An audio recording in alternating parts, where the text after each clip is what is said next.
very much. And thank you.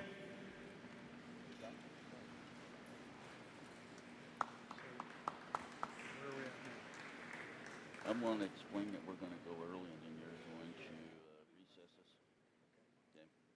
All right, comrades, thank you very much. So, since we have those three motions on the floor, we're going to break a little early for lunch. Need you to be back at 2:30.